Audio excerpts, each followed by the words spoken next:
So, all right. Welcome everyone to another game 2 of Morphy versus Thompson. This is actually in the Games of Morphy book. Let's take a look. I can't remember exactly what it's called. I always forget. So let's take a look at my Kindle library. Morphy's Games of Chess. This is the book that I'm going through, and currently we are on game 2, which is what we're going to be looking at today. And this is all part of the American Chess Congress games, where you can kind of see through this. You can only see a little bit. Actually, cool, you can't see all of it. I'm glad. I don't have the full screen, so I'm happy. Actually, so if I go back to my Kindle library, you probably didn't see the book. Okay, let's go back to full screen so you can see that. I apologize. There you go. So if you're looking for the cover, this is what it looks like. This is the Morphy's Games of Chess, and then I also have this other Morphy chess book that we might take a look at as well. But in here, let's take a look. And this is part of the American Chess Congress games. So it's 4 rounds where apparently you played each person. I think it is the best out of 3. I can't remember. I'm sure it probably says what the details are, but actually I can't see it here. But as you can kind of see some of the scores, you do have a little bit of a idea of what's going to happen and how he's going to be progressing. But okay, let's take a look at Lead Chess Game. Nope. Lead Chess Puzzles. And go here. There we go. All right. Let's take a look at Morphy versus Thompson. This is game number 2. Welcome, everyone. I hope you enjoyed the first Thompson versus Morphy game. It was very instructive. There's a lot of interesting things in there. So let's kind of get into it and see what Morphy did in his second game against Thompson during the American Chess Congress, which I believe is in 1857. Yeah, 1857. So this was, we're almost 180 years ago or so. So Morphy played e4. Thompson responded with a Sicilian, and it looks like we're going to get maybe an open Sicilian here. And yep. So trades. This is pretty standard here. Hey, welcome. How's it going, Andrew? How are you today? We're going to go over a Morphy game. I was not planning on it this weekend, but something opened up, and I had a chance to get in front of you. And since I had the opportunity, I thought that would be great and dive in. So you haven't missed much. So I've only just gotten started and went through chess book and how cool that is, and my little advertisement for it. So I'll be making a video out of that, which you will see soon.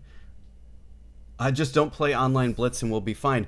Actually, I might after this game, so we're gonna give it another go and see how it plays. Oh, Lead Chess Puzzles is a little messed up here. So Lead Chess Chat, let's undo that. Move that over. And let's do some properties. Let me fix that. 1600. All right, I think we're good. Oh, one thing I did not add. Oh, yeah, okay. So let's take a look at the chat and we'll move that up.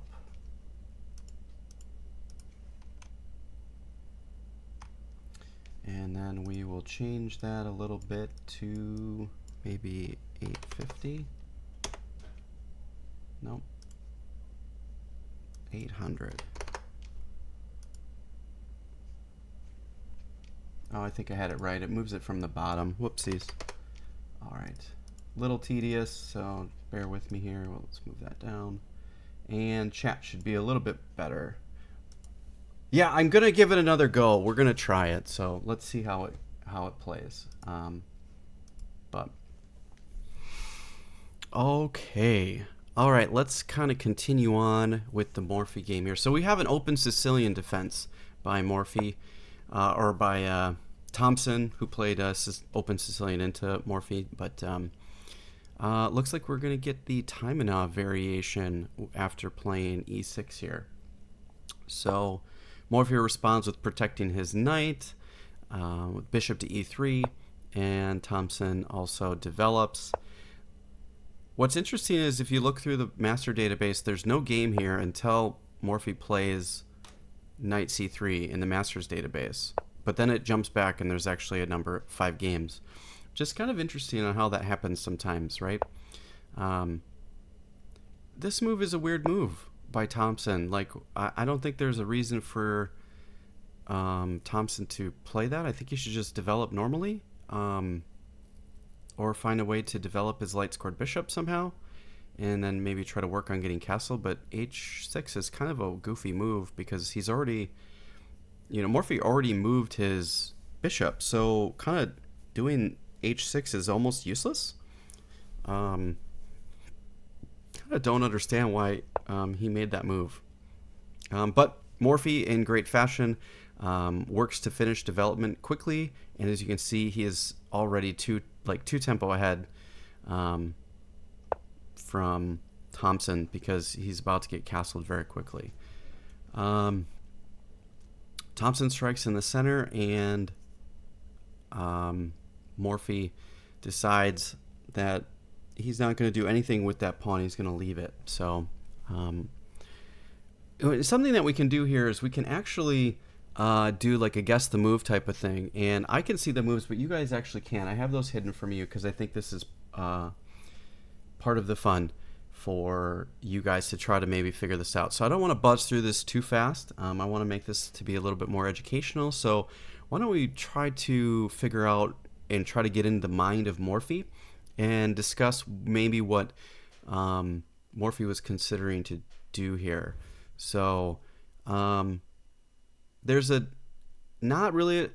tactical motif to consider in this position. Not necessarily an actual tactic, but some tactical themes and ideas. And that'll be the hint that I give you guys. We're going to play each other in round 4 of the Walkstrom Memorial, and we're both going to be 3 out of 3. Yeah, I mean, I would be down to get 3 out of 4 for the day. My goal when I'm playing in any tournament is that I want to get 50% or better. So I want, if I'm playing a 6-round tournament, I want to go at least 3 or better. Obviously, everybody wants to do better, but I think as long as you're trying to shoot for better than 50%, which is objectively a draw, every game should be a draw if you're meeting equal opponents and you both play optimal moves, which we know that's not the case, especially at the class level. But yeah, I'm excited, so it should be pretty good. I'll have to take a look at my notes, how well I did or did not do in the Waukesha Memorial last year. Maybe that's something I can look up in a little bit, because I think those are the first games I actually put into ChessBase last year when I started recording my games in ChessBase. So they might be in my database. I'll have to take a look. Okay. We've been kind of going on and on a little bit about this position. Hopefully you guys made some comments and left some ideas about what you thought Morphy played here. But did you find the move bishop to b5? Deploying this pin on the knight, so it is kind of stuck. So Thompson will pretty much respond only with one move, and I'm pretty sure that most of you will be able to get this. It's pretty obvious, and if it's not obvious to you, that's okay. But let's take a look at what you would need to do to break this pin and kind of figure it out from there. So right now this knight can't move because the bishop would be attacking the king, so the knight has to break that pin if it ever wants to move. And can you find and see how you are able to break that pin and also make a developing move at the same time? And if you found bishop to d7, you were absolutely correct. So congratulations if you found that. Okay, so now Morphy deployed this whole setup for this basic tactic here, which is not the easiest to find from a move before. So if you kind of took this and went back to after he played d5, seeing the series through these next few moves is part of Morphy's genius, and this isn't something that most of us can't figure out. Seeing it from here can be a challenge when you're starting out, and it's even kind of a little bit of a challenge for me as well. But the first thought might be to exchange these pawns right away, but Morphy does something instead to better his situation, and it's a move order thing. Right now the queen is protecting that pawn, but since he deploys this pin and Thompson has to break it if he wants to move that knight, now the queen has been blocked off from protecting this pawn. So there can be a series of exchanges here, which Morphy actually does deploy, with taking the pawn, e takes d, and then the knight can take freely without any harm of the knight losing its place. So it can get very, very tactical very quickly here. And as you can see, there's all these types of discoveries and skewers and pins kind of all over the place. There's also these checks that Thompson would have to be or Morphy would have to be considering, and things like that. But there's a lot going on here, and Thompson has to figure out how best to decide what to do. He's not castled. His king's still in the middle of the board. Morphy's king is not castled, and he is also still in the middle of the board, but he is one move from castling. Thompson does complete his development finally with knight to f6. So now he can get castled and get to king safety. But as Morphy sees, his knight is kind of stuck in the middle of the board. It's not protected by anything, so he's now threatened that knight. He has to do something about it. Should be pretty obvious here what to do. If you don't see it, this is the threat. The knight takes knight, and Morphy will lose a piece. So he has to do something about that, and you have a few things to do. You can either move it out of the way, so Morphy could come back here, come back here. He could protect it by playing this move. That might not be ideal, because then you might have an isolated pawn. It might be very difficult to protect. So Morphy decides that the easiest thing to do is just to take the knight. And so Thompson, being a decent player, decides, well, I don't want to ruin my king pawn structure, or kingside pawn structure, so he takes with the bishop. And then we reach this particular position. So also Morphy doesn't play bishop d7. He'll also just lose the pawn on b7 after a bunch of trades. Or Thompson, yes. So this pawn is kind of hanging depending on how things can go through. Absolutely. So now we get this position where we're in this middle game.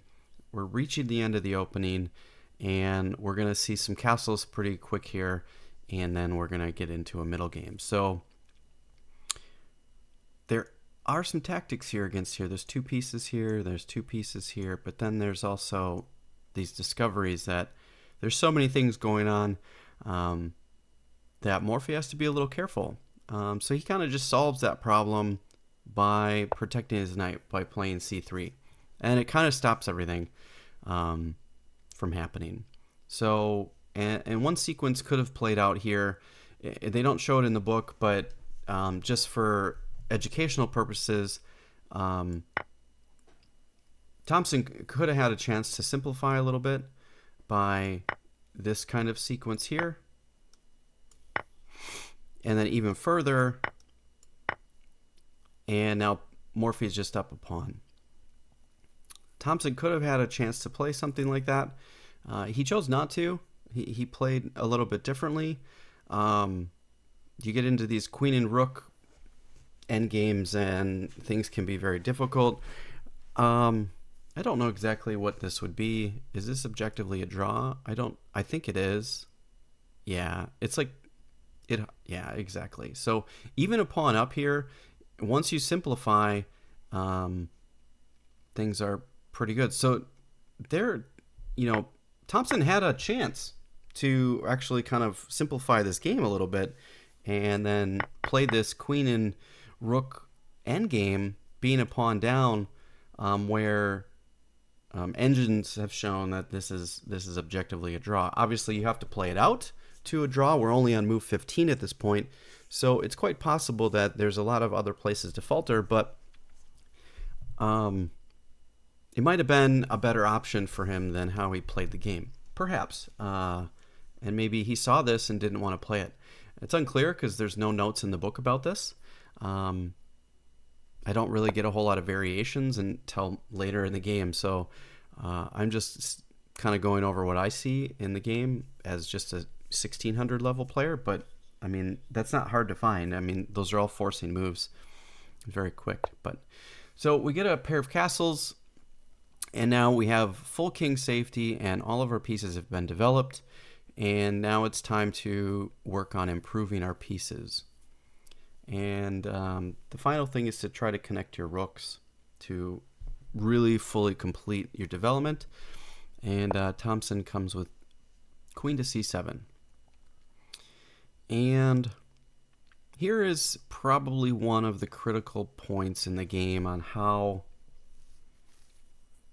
Morphy is going to decide on how best to proceed. And it's an interesting, this is one of the, at least for me, and maybe you guys find this too, once you're coming out of opening preparation and you've exhausted all of your, your knowledge in your brain about what you know about the opening and things, then you have to start thinking for yourself, and you have to start thinking about the ideas on how you want to proceed in the game. And this is probably close to that first moment. Maybe not for these guys. Maybe they've played this variation many times. It's not in the database. Actually, there's one game in the database, but it was played in 2019. So, and it was played in 2019 by a 1200 and 1600 player. So this probably wasn't seen or known in theory at all for anyone at the time. So I'm guessing both of them are most likely out of prep and in a point where they need to start thinking about just playing chess, which is a very interesting time for any chess player. It can be the most difficult and challenging at times too. I do find it interesting there is actually one game in the database in this particular position, and the move that was played by Morphy is the move that's in the database, which is interesting. So yeah, I believe he was a time traveler. He knew about this game between these two before nobody heard of 2,000 years into the future. Yeah, in the year 2019, a 1200 and 1600, level class players are going to play this variation, and this is how I'm going to beat my opponent today. That's an interesting take. So the queen, the move that Morphy played was queen to a4. And here we get two different moves. There's just one variation. The move that was played is rook f to e8, which still follows the game from 2019. So it's quite possible he was, not 2,200. Yeah, I probably got stuck. This was a scenario, but we kind of, I don't think that's good. I believe that's a blunder. Yeah, I think you can just take the bishop. Is that a blunder? No, it's, well, yeah, kind of. Well, not quite a blunder, but it's definitely, it's probably a mistake. Let's play, says Chess Gang. Yeah, maybe let me get through this Morphy game, and then I will start taking some challenges from people. Okay?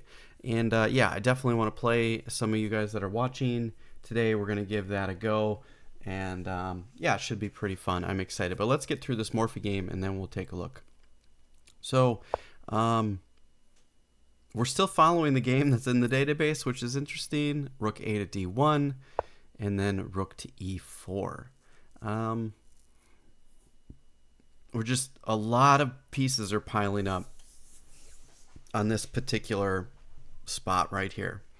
And it's very interesting because there's all these types of discoveries and skewers going on.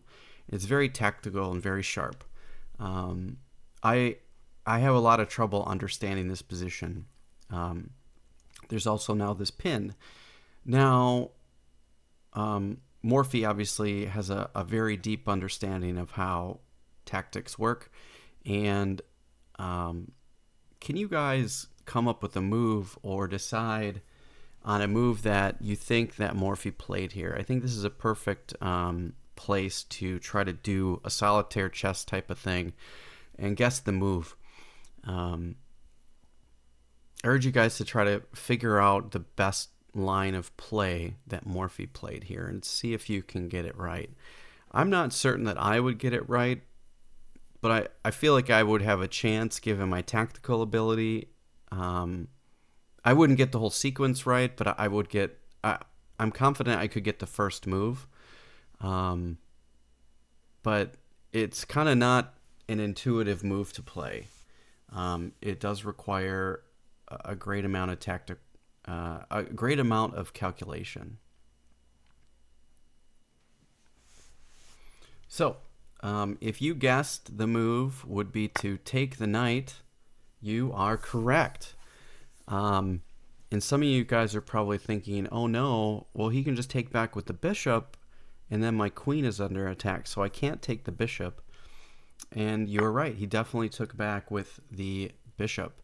And we can't take it, otherwise our queen falls. So this knight's pinned here. It also has two attackers on it, but it has 2-3 defenders. So we're okay right now, but it has the potential to get piled up on very quickly. So we do have to be careful. So Morphy, as good of a player as he was, he just simply made a defensive move here and just played queen to c2, attacking the rook. Now, the rook is safe, and the bishop is protecting it, so it's not a big deal, but you know, it's something to consider, and black is going to have to worry about that defense. So, and the interesting thing about trying to follow these games is that all of these games are in descriptive notation. I don't know if you guys are familiar with descriptive notation, but descriptive notation was much more challenging to follow, especially once you got into middle games. In the opening, it wasn't too hard to follow once you figured out what it means. But trying to follow which things go where. So the move that was played here is bishop to king 4. And it is easy to figure out or make a mistake with that particular descriptive notation. Descriptive notation, well, some would argue that it's actually better than algebraic because it made more sense in the ways of old. Now, I think they both serve their purpose. I think they're both good, but I'm from a little bit older generation than I think a lot of my viewers, where descriptive notation was back in the day. When I was a teenager back in the 90s, dates me a little bit. The algebraic notation was like a newer thing. You know, chess clocks, just, you know, digital chess clocks had only just come out. Algebraic notation was a newer thing. I'd have to look at when. Now I'm curious.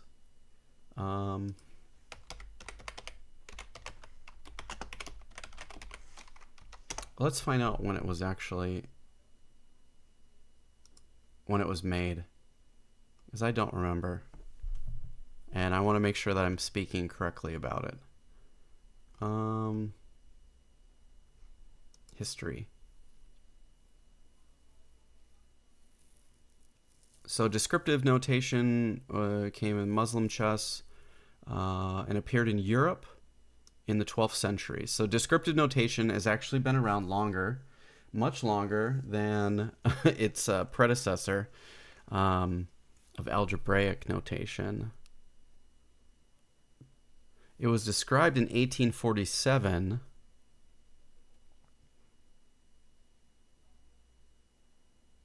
Yeah, so it had just become prevalent in 1980. So I was born the same year that algebraic notation became the standard for book writing. So yeah, in 81 they stopped recognizing descriptive notation in writing books. So most of the books that predate 1980, which is many chess books of the 20th century that were written, were all in descriptive notation. So I have actually a fair amount of descriptive notation books. So I actually ended up learning it. It fell out of practice, but some of these older books that are so good, you kind of almost need to know it. But what I've done for you guys is I've put those games from descriptive notation into Lichess, so you get to see the algebraic notation of things. But just for the sake of showing it, let's go back here, change my scene, and I will show you what, whoops, Kindle, come on, Kindle. I'll show you what it looks like so you guys have a chance. All right, so we'll go into game 2. And what move are we on? We are move 17. So this is game 2. Move 17 is bishop to king 4, like I said. Now, what does that mean? Bishop to king 4. So when you're making the black side move, you're moving the bishop to king's bishop 4. So, or king 4. Now, this is the king, this is the queen, this is where they start. So in descriptive notation, you have king, 1, 2, 3, 1, 2, 3, 4. So, from the black's perspective, king to bishop 4, bishop to king 4 is the same as bishop to e5. Now, and you're like, what? What does that even mean? If we were doing bishop to queen 4, this is where the queen's home square is, then it would be bishop to queen 4. So then that would be the same as bishop to d5. Now, if you're looking at it from the white side, this would be king 4. So, depending on whose move it is what matters on how you look at the descriptive notation. And then we also have king bishop. So we have the king and the queen, which makes sense. King bishop, king knight, king rook. Queen bishop, queen knight, queen rook. So once you understand what they mean, you can look at this and kind of figure it out. So this move was actually bishop takes knight. KT is actually knight, and K is king. Queen to bishop 2. So the queen moved to c7, which is bishop 2. Bishop 1, bishop 2. So yeah, it's not hard, it's just different. And once you know how it goes, you can kind of, and once you've done it a couple times, you can kind of figure it out. Where you get into issues is usually the bishop 4 and bishop 5 squares, because these are very easy to mix up, and then your variations can be off. So once you get those done, you can really kind of figure it out. So that's my play on descriptive notation. I should probably clip that so I can take a look, but I think I talked about it for too long. Maybe I'll do a video on how to read descriptive notation. Each square has two names. No, actually, it only has one. Each square only has one name. Oh, yeah, I get it. If you're looking at it from each side, yes, but if you look at it from the perspective of the actual player, they only have one. Your only looks at each square has two names if you're looking at it from both perspectives at the same time. So it's kind of both, right? Like they either only have one name or they have two names depending on your perspective. So if you're only looking at it from the perspective of white or black, they only have one name. But if you're looking at both, then yes, they do have two.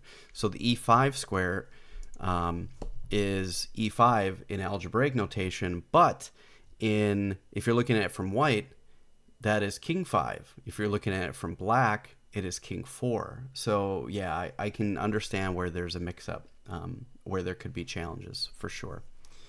Hello, hi, how are you? Thanks for coming. All right, so you guys saw the move, Bishop E5. That's my rant about descriptive notation. Maybe I'll do a video on that, but for the sake of this game, let's kind of get further. So Thompson played Bishop to E5, and Morphy stifles that. The threat here is what? Can you see it? We have this battery. Boom. We have to take care of that. So, like all good chess masters, Morphy plays the most simplistic move, which is just stops that threat altogether. And now, so what he did was, and you're like, well, why? We are still in the database. Yes, we are actually still in the database. So yes, Morphy is a time traveler.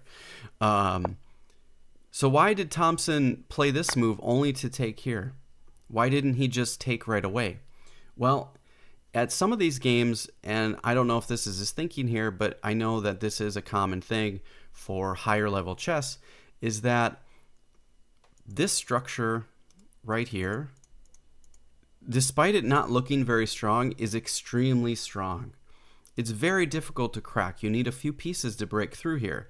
And if there's a piece defending or any other piece helping to defend, it's very difficult to crack through. And you have to sacrifice pieces or push pawns to disrupt all that. So what a lot of players will do is they will disrupt the structure by making a forcing move, so white or black has to make a concession. Now he added space or added air in front of his king.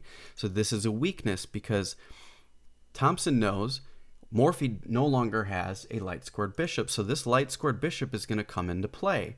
So what he did was he forced this weakness, right? Forced the weakness, and then he takes the knight, which can no longer take this bishop. And now this light squared bishop will be unimposed for the rest of the game. And Morphy doesn't have a knight or a light squared bishop to challenge it. Now, on the flip side of that coin, the same can go for Morphy, is he's going to have a dark squared bishop that Thompson will not be able to contest. And the only way to get rid of these is to get some sort of tactical sequence where you're going to sacrifice the exchange with one of your rooks, or trap it somehow. So this is why some of these moves may not make sense, but hopefully that helped explain. So here is the move that Morphy made, which was c takes d4, which in Morphy's eyes is the most fighting move for the position. Now, I am kind of interested. I want to take a look at the engine because Morphy calls in the book. This is the first variation that he calls, or second variation that he calls. And it's not even a variation. It's just a secondary move. According to Morphy, this is drawing. Now, let's test to see what Morphy says. So the engine says it's drawish right now. It's 0.0.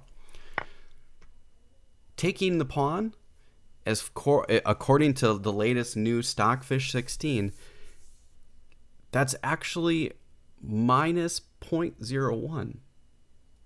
So, and it fluctuates. It goes between that and 0.0. So as the depth increases, it's probably going to stay at 0.0. Now, let's take with the bishop and see.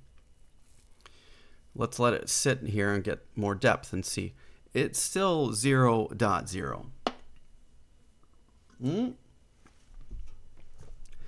it's actually, oh,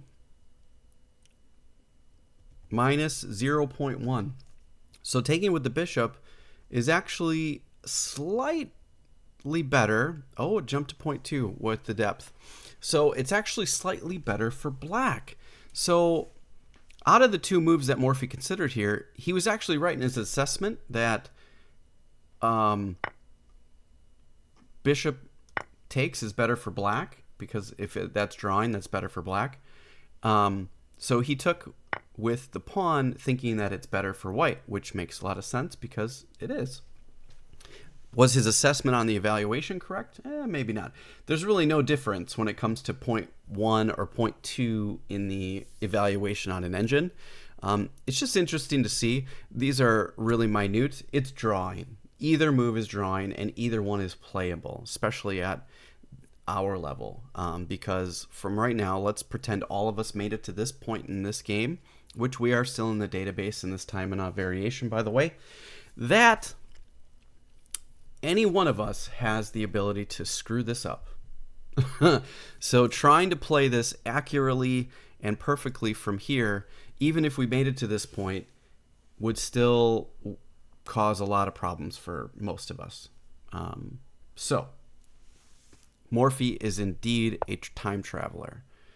So let's buzz through a few more of these moves. We've been talking about this one. This is going to be a longer video because this is a longer game.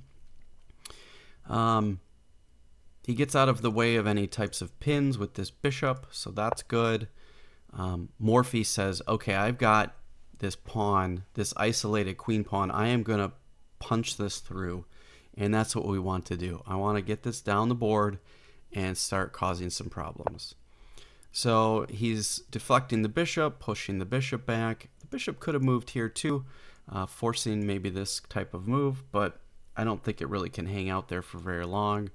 Morphy's going to eventually push these queenside pawns. More attacking, just getting all these tempo against black's pieces, essentially pushing them back. And Thompson made this nice critical pin. Has to deal with something. Time traveler joke. You know, to be honest with you, we're now over 20 moves, and this is still in the database. So, yes, Morphy is a time traveler. All right, so we actually exchanged the queens. And what I thought was interesting is that Morphy didn't play this move right here. He actually dropped the bishop back to save this pawn from the rook. And I am curious to know if d6 is best. And if I let it sit for a minute, and the move that Morphy played was actually not good. That was probably an inaccuracy and almost better for black. I think they're both playable. Mine's the d6 is the third best move. The other moves are rook moves. Seems that they both should challenge this rook like this. D6 is, and the evaluation is the same, so my move's actually pretty good, which is kind of, that's nice to see. My endgame is pretty decent right now. What is interesting is this is the exact point where I think the game would change, but it did not. We are still in the database even after this move, which to me is absolutely insane. And then Thompson played b5. Now, there is a line here that black missed, a drawing line apparently, according to Morphy. So this is the line. Now let's see if he's right. Oh my gosh, it is 0.0. So this is drawing. I mean, right now it's actually a draw anyways, so b5 is... What's interesting is Morphy might have had great evaluation skills when it came to certain lines and evaluation from the other player, but what Morphy didn't understand is that in the evaluation here, it's actually best for black. b5 is the best move, and he found it, which is crazy. So we challenge the rook, and then f5 is played, and that was actually a poor move, according to the engine. We're going to just turn the engine off and just kind of play on. But ironically enough, we're still in the game. How is this even possible? And now we're out. So this move right here was played still back in 2019 in a rapid game. I don't know how this happened, but maybe he was a time traveler. And this is where Morphy's prep ran out, or maybe it didn't run out, but Thompson actually deviated. So, and played rook takes. Rook takes, and then he gets this pawn. Maybe. Nope, he does not. It is saved by the bishop, and this is saved by the bishop. So, oh, it just ends at move 25. We're still in the game. No, it actually it ends at move 25 for white or for black, because on move 25 for black is when it failed. Not so if it did end at 25 and they did still follow theory, I would assume that black's move would still be in the database, but I'm guessing not. But that is funny though. Challenging the bishop, trying to trap it. So gets the bishop out of the way, and Thompson really wants to push these pawns. Morphy says, no, I need you to take care of that bishop issue. But now Morphy has a decision to play. Oh, okay. So no, they're out of move at black move 25. So one ply before it ends then. So we're definitely not.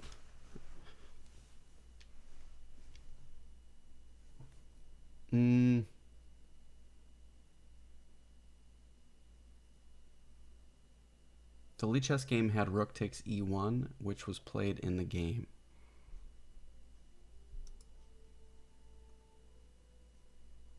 Oh, it did. You're actually right. I see. So you found the game then. Yeah, no, you're actually right. They did follow it, so then it's a hard stop. So yeah, we're still in the game. So yeah, maybe you're right. Morphy is a complete time traveler. That is uncanny. Wow, I stand corrected. That's amazing. Like, what are the chances of that? Because the enumerations for what types of numbers of potential positions could have arisen from this particular move order from the opening until now is just uncanny. You can't calculate it. So, wow. Okay, so Morphy said, okay, I'm either going to lose this pawn or some bad things are going to happen. So I wanted to actually use this as an instructive moment, but I've already ruined it for you. So Morphy takes, and he gets to keep this pawn. King to f8, rook to b7, challenging the pawn, and then trying to get this pawn. So if he moves or comes here, so he played rook takes d6, but he had this move, which was in the book. However, there's no way to stop queening the pawn then. So that would have been a mistake by black, but black was smart and clever. And we'll kind of buzz through the rest of this. It ends on move 48, but these two pawns are just too much for Thompson to stop. So the game is won at this point. And if I look at we're up by +4. So game's over.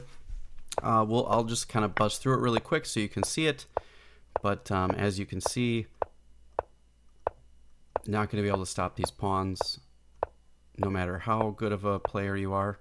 In any ways, all of this will get traded off, and then White's king can just gobble this stuff up, and then he has two pawns. So, and he even helped him do it, as you can see. And after he took that pawn, Thompson resigned. So, yeah, a super fun game. Very instructive. Lots of good parts in there. This was a big challenge. It looked like a challenge for Morphy. I mean, there were some spots in there that I believe that Thompson had chances to keep drawing chances for sure, which is really interesting. So